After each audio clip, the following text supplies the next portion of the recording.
Wala ka bang pera at gusto mong umutang? May solusyon ako sa problema mo.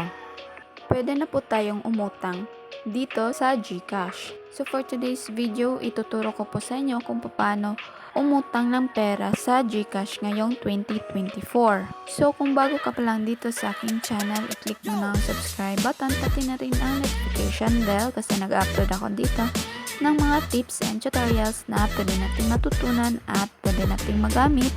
So let's start!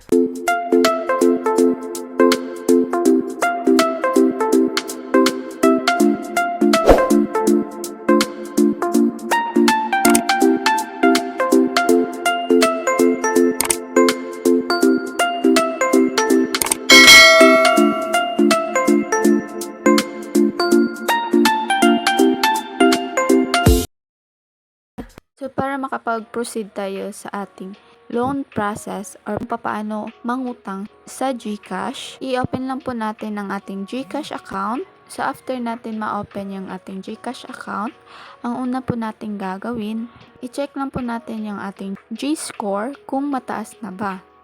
Para malaman natin kung magkano na ang ating G-score, i-click lang natin itong profile. Tapos, i-click natin itong G-score.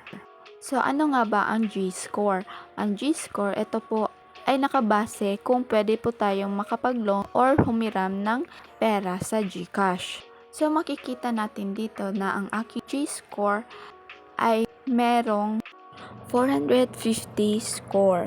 After that, pumunta lang tayo sa ating home. I-back lang po natin ito. Para makahiram tayo or para makautang tayo sa GCash, i-click lang po natin itong borrow. At dito mga ka-okay, merong tatlong pwede nating hiramin. Merong G-Loan, G-Gives, and G-Credit. So since gusto natin mag-loan dito sa GCash, i-click lang po natin itong G-Loan. So kapag pwede tayong makautang or makahiram sa GCash, magpo-proceed po itong process na ito. Pero pag hindi po ito magpa-process.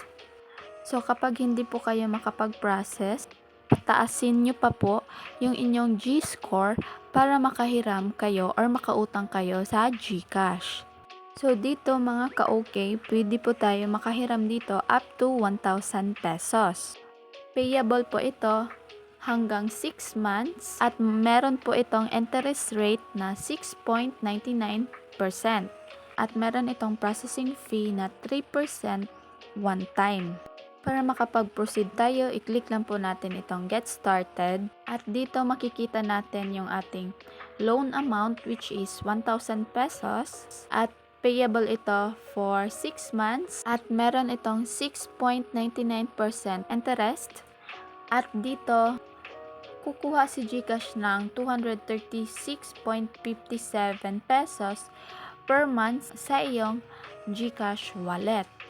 So, hanggang 6 months po ito, kukuha si GCash ng 236.57.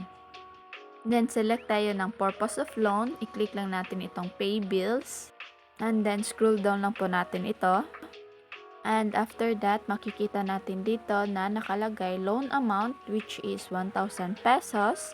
And then, merong 3% processing fee which is 30 pesos. So, yung 1,000 pesos natin, i-minus ng processing fee which is 30 pesos. So, ang marireceive lang natin dito na amount is 970 pesos.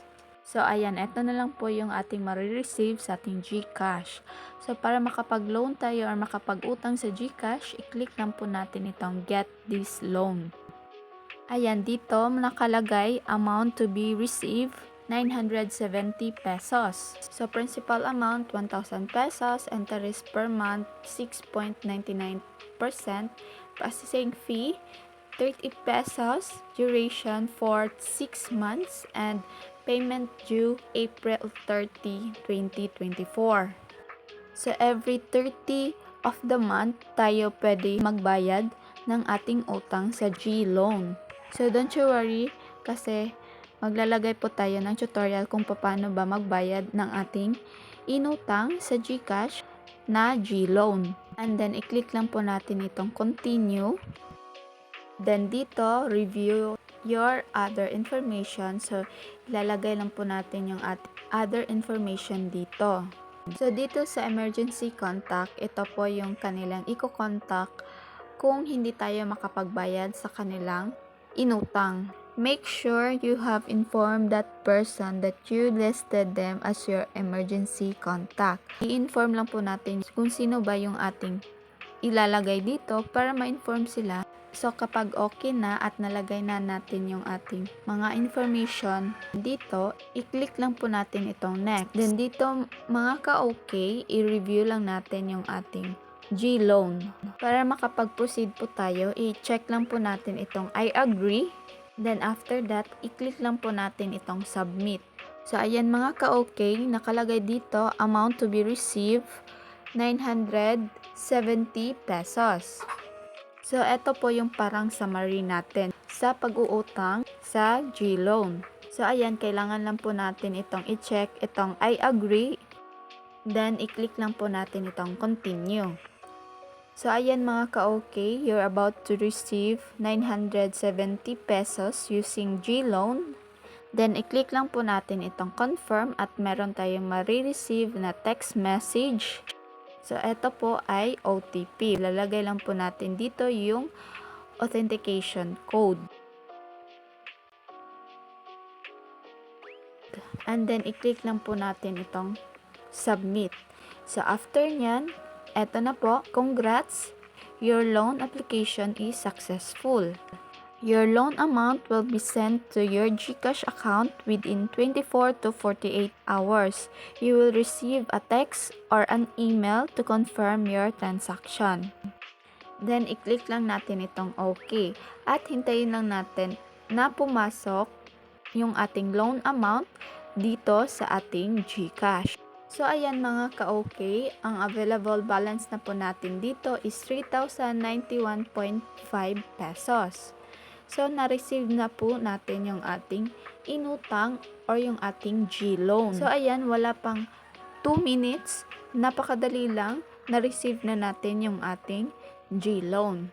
So, ayan, titingnan natin dito sa ating transaction at merong nakalagay dito na GCash disbursement which is 970 pesos. So, ayan, ito po yung patunay na naka-disburse na po sila or nakasend na po sila sa atin ng ating hiniram sa GCash. At dito nga, pumasok na agad sa ating GCash wallet yung ating inutang which is 970 pesos. So, ayan, nadagdagan na yung ating balance which is 3,091.5 pesos. So, yan lang po kadali at kabilis umutang dito sa GCash ngayong 2024. So, magagamit po natin ito kapag meron po tayong kailangan na pera pang emergency or kung meron tayong paggagamitan sa pera. At kung wala po tayong pwedeng malapitan or mautangan, pwedeng-pwede po dito sa GCash. Basta, sapat po yung inyong G-score. So, dito na lang po nagtatapos yung ating video. Sana po ay may natutunan kayo. So, kung nagustuhan nyo ang aking video, please don't forget to like, share, comment, and subscribe for more tips and tutorials. Thank you for watching. God bless and bye-bye!